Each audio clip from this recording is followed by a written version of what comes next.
Dear audience, do subscribe to this channel and click on the notification bell so that you will be first notified whenever I have uploaded a new video.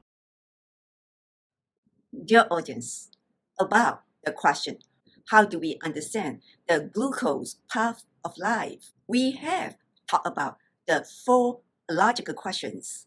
Today, we are going to talk about the 5th question. What are the common confusions about glucose?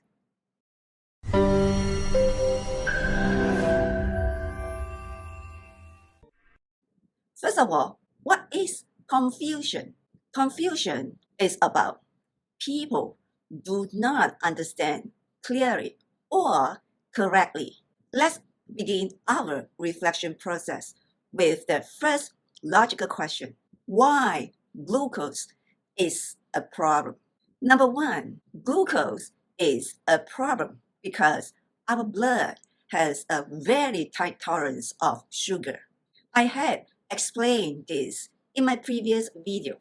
This is a brief recap. When our blood sugar has exceeded the limit, it could toxify our brain and put our brain into coma.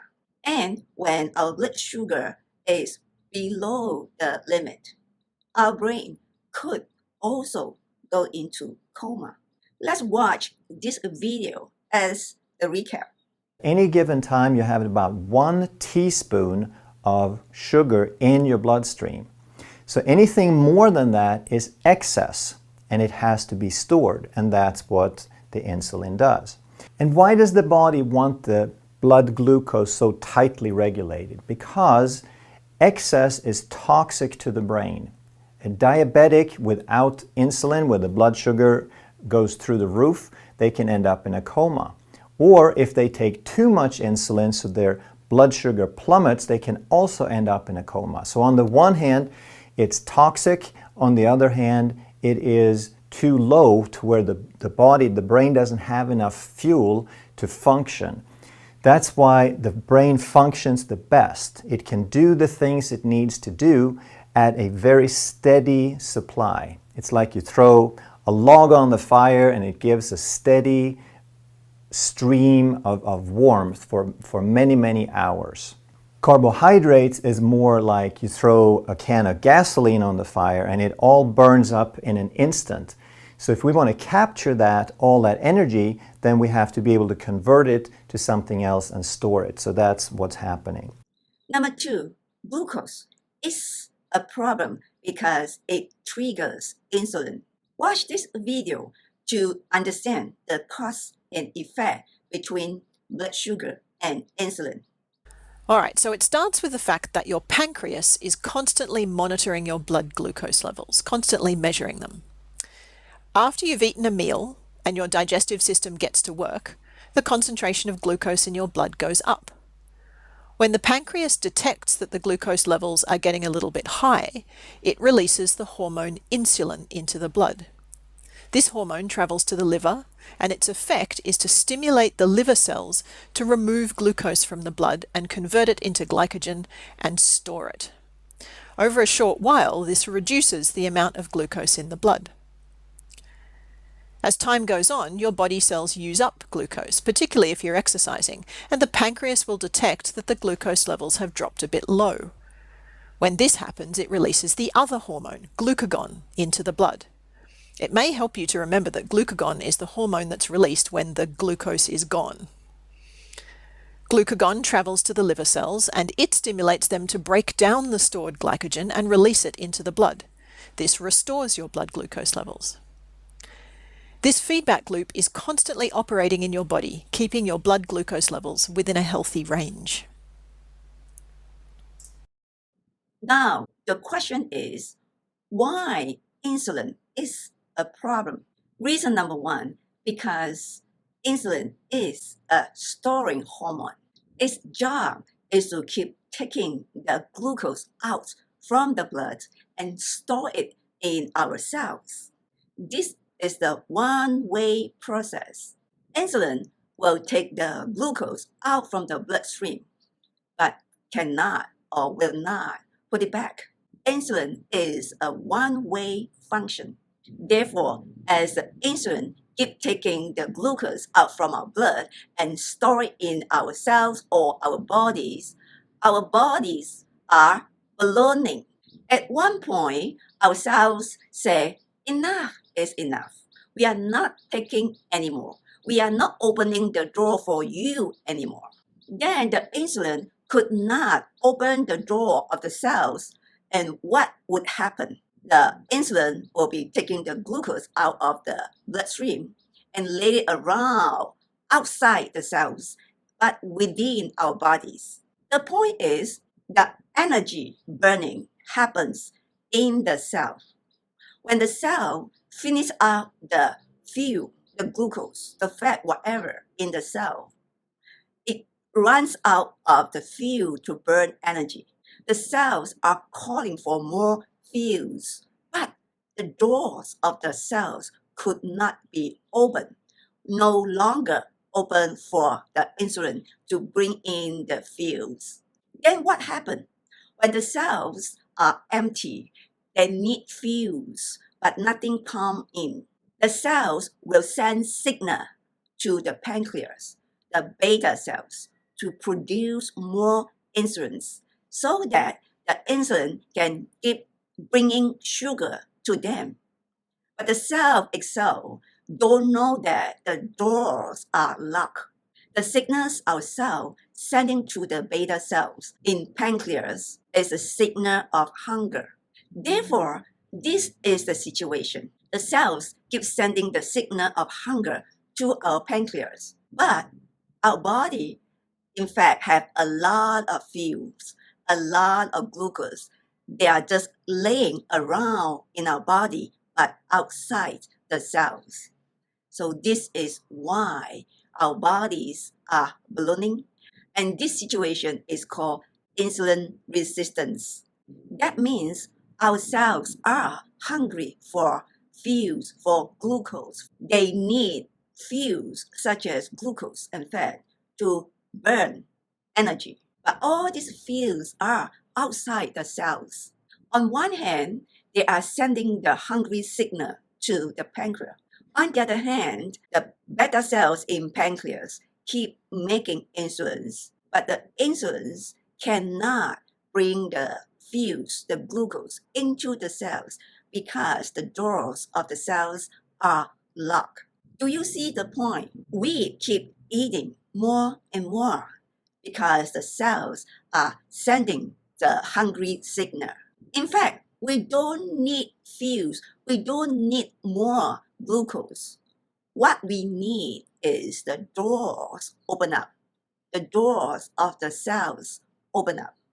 This is the problem, and this is called insulin resistance. The doors of the cells are resisting insulin. This is the problem. Why is insulin a problem? Reason number 2. Insulin is a problem because as the beta cells producing insulin, it releases byproducts that eventually cause inflammations and kill beta cells. Without beta cells, insulin cannot be produced. Insulin supply stops. This is how we have diabetes. Let's watch this video to see the logic. The pancreas is an organ which produces hormones that control blood glucose levels. The hormones that control blood glucose are produced by clusters of cells in the pancreas called islets. Here glucose is shown arriving at the islets via the bloodstream. The glucose is taken up by cells in the islet called beta cells. The beta cells respond by producing the hormone insulin, which lowers blood glucose. High levels of glucose stimulate the beta cells to produce lots of insulin to lower the blood glucose levels.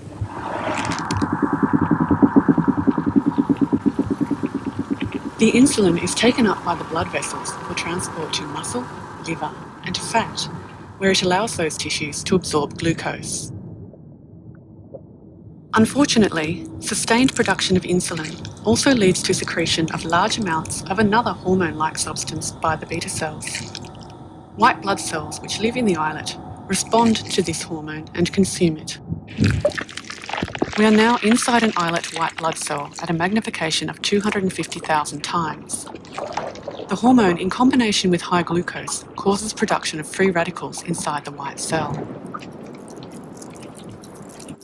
The free radicals activate a sentinel protein that originally evolved to protect us from microbial infection, causing it to unwind.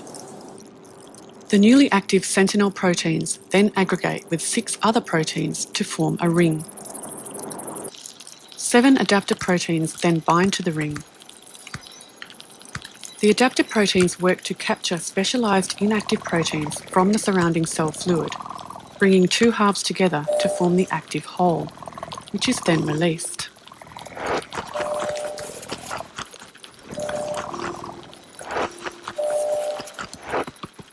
This entire structure is called the inflammasome, and its sole purpose is to act as a platform for combining and activating these proteins.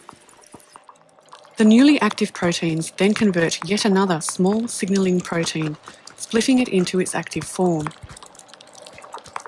This protein is the key protein involved in inflammation in the body. The inflammatory protein is then secreted from the white blood cells into the islet. Unfortunately, this inflammatory protein causes death of the beta cells. Over time, beta cell death causes the islets to shrink, accelerating disease progression.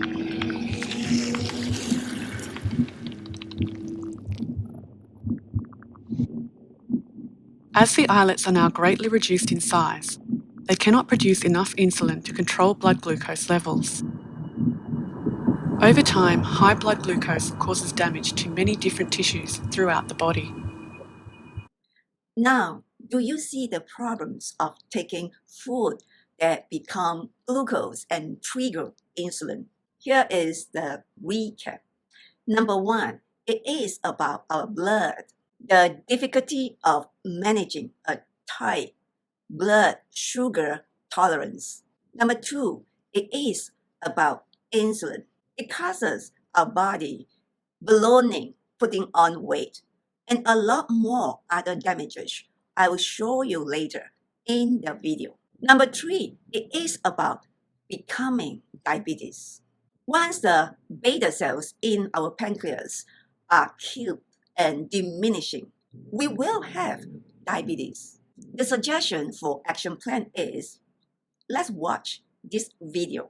Insulin is an anabolic hormone. It stores the excess.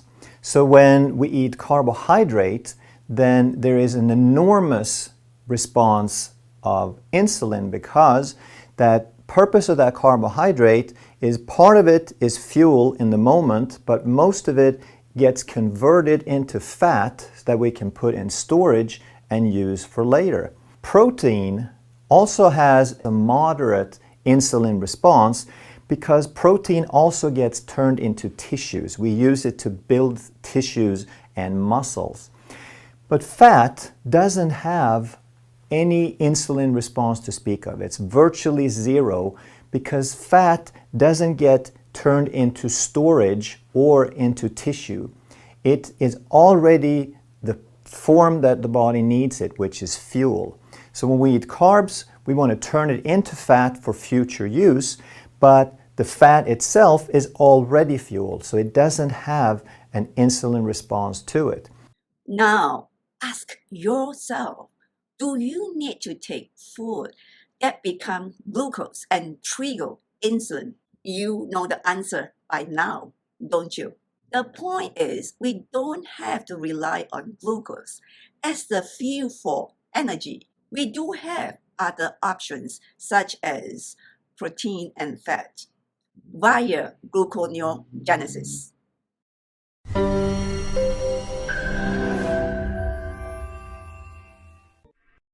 To conclude, I would like to show you an interesting video about the carb diets by the Chinese. Let's watch. If rice is so bad, Why are the Chinese so thin, right? Well, the Chinese are not as thin as you think. From 1985 to 2015, there was a massive spike of obesity in children. And I'm not even talking about being overweight. I'm talking about classified as obese. For boys, it was an increase by 14 times. And for girls, the obesity increase was 11x. That's crazy. I mean, the Chinese once were considered one of the leanest populations of the entire world. Now it's ranked second behind the US. I wonder why. Well, because they're eating like Americans. So yes, the Chinese always consumed rice, okay? But let's just take a look at what they consumed in the early 90s versus right now. It was a lot less sugar, 1.7 kilograms of sugar. Now it's 7.7 kilograms of sugar. They consumed a lot more vegetables than they do now. They consumed fish, a lot of seafood. Food was primarily boiled as compared to now it's fried. They consumed more fermented foods like natto, miso, kimchi. Now it's a lot less. And the Western food and beverage companies help shape the science and public policy on obesity in China. So the recent trends in America of consuming soda, is actually going down. So the beverage companies now are marketing heavily in other countries like Mexico and especially China. So in China, there is a lot more sugar being consumed, a lot more snacking going on. Also, the amount of soy. Back in 1995, 14 tons of soy consumed, and it was non-GMO. Now it's actually 70 million tons, with the majority of that being imported. And most of it's going to be GMO. China actually produces half of the world's pork, and most of the pigs are fed soy. So in summary, the Chinese are not getting thinner, they're getting fatter. And it's not because of the rice, it's because of the sugar and the refined carbohydrates. And the soy products are also contributing to this problem as well. To wrap up, by now you know it. There is no good reason for taking the glucose path of life. Let's do a recap. Number one, our bodies do not need a lot of glucose, and we do not need to take carbs and sugar in order to get glucose. Our bodies can make glucose from protein and fat. Let's watch this video. Do we need carbohydrates? So people think they need carbohydrates mainly for energy, but you can run your body on other types of calories. You can run your body on protein, you can run your body on fat, and so you don't always have to run your body on carbohydrates. So there's this myth that you have, like all the energy you have in your body comes from a carbohydrate. Not necessarily true. So let me just kind of explain. So you got simple carbohydrates and complex carbohydrates. Simple carbohydrates are like sugar, honey, agave nectar. So what happens is that goes in your body really fast. And it spikes the sugar, it might give you some temporary energy, but then you're going to come down because you have the hormone called insulin that regulates that. But then complex carbohydrates have a lot of additional things like fiber that slow the breakdown of the carbohydrate in the body. And so it doesn't create that same effect as table sugar. Number two, by taking in the carbs and sugar, it gives us the tough challenge of managing our blood sugar level. On top, adding fuel to the fire by triggering insulin. Ultimately, it is the glucose that causes the feeling of hungry, even though our bodies are full of glucose and fat. Watch this video to see the logic. Here's a question. Why do carbs make us hungry? All right, so there's two reasons. One is that when you consume carbs, you spike the hormone insulin, because the purpose of insulin is to remove the carbs from your bloodstream. And the body will then convert that into stored sugar in your liver and your muscles. And if there's excess, it'll convert it to fat in different places in your body. But insulin's job is to lower glucose. Now, when the glucose becomes lower in the blood because you just spiked insulin, this is where you're going to crave more carbs, and also your appetite's going to go up. You're going to be hungry. So that's number one. Low blood sugars will cause you to be hungry. And number two, insulin itself triggers hunger. So the more insulin you have, the more hungry you're going to be. And there's a condition called insulin resistance, and that's created from eating chronic amount of carbs over many years to the point where your body's compensating by producing a lot more insulin to compensate for the resistance because it can't get into the cells. And so you're going to be hungry all the time. Now, the higher the glycemic index, the faster the insulin spike, and the more that it drops down into the lower part right here. And so let's say, for example, you consume a bowl of rice, okay? And there's some type of sweet sauce on that. And you're at a restaurant, like a Chinese restaurant, and you consume that. It's like, maybe let's say it's a Thai restaurant, right? Because they have a lot of spicy, great foods, and it's a lot of hidden sugar, and they also have MSG in there, which also spikes insulin. What's going to happen? You're going to feel really good for a while. You're going to feel satisfied, and then you're going to leave the restaurant, and all of a sudden you're going to be like, man, I'm hungry. Where did that come from? Well, what happened, it spiked your insulin, and now it's removing all that sugar. Now you're going to end up with low blood sugars. So you're probably going to go home and look for something sweet because you're hungry. Number 3, high blood sugar causes a lot of damages to our bodies.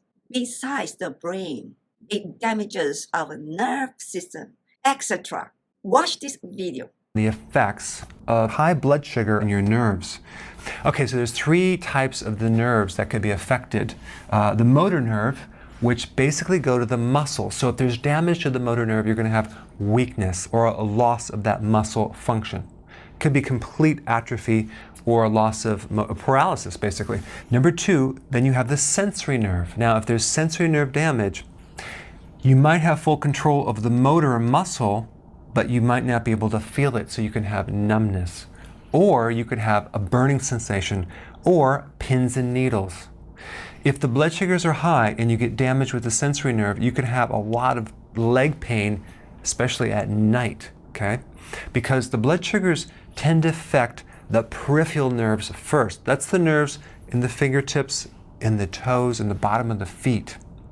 So you can have pain, numbness, weakness, and even cramping because of the loss of electrolytes, which then can cause pain. And number 3, you can have damage to the autonomic nervous system, okay? Now, what is that? Those are the nerves that control different functions in the glands or the organs, okay? So if you have damage to those nerves, you could become impotent, have urinary retention, or number 3, you can have damage to the ocular muscles. That would be the muscles around the eye. So maybe you have one eye that's drooped down a little bit more. But blood sugar in general, if it's high, will destroy the blood vessels that go to the nerves. So it starves the body of oxygen as well. And it can destroy the actual nerves themselves or the sheath around the nerve, which is called myelin, okay? So as you can see, there's a lot of damage that can be created to the nerves when you have high blood sugar, okay? Now, finally, to wrap up, to conclude, can you think of any good reason to take carbs and sugar? Can you think of any good point to take food that become glucose and trigger insulin? By now, you know the answer. You are smart enough to know what you need to do. The decision is yours. My purpose is to create awareness by making you see the facts and logic in layman's terms. When you understand better, you will become more aware of what you need to do, or you will have increasing interest to know more in order to stay healthy. Thank you for watching. I hope to see you in my next video. Dear audience, if you enjoy this video, do subscribe to this channel and click on the notification bell so that you will be first notified whenever I have uploaded a new video. I am a certified professional coach and an HRDF certified trainer. I am promoting reflection process with logical thinking to gain clarity. Thank you for watching this video. See you in my next video.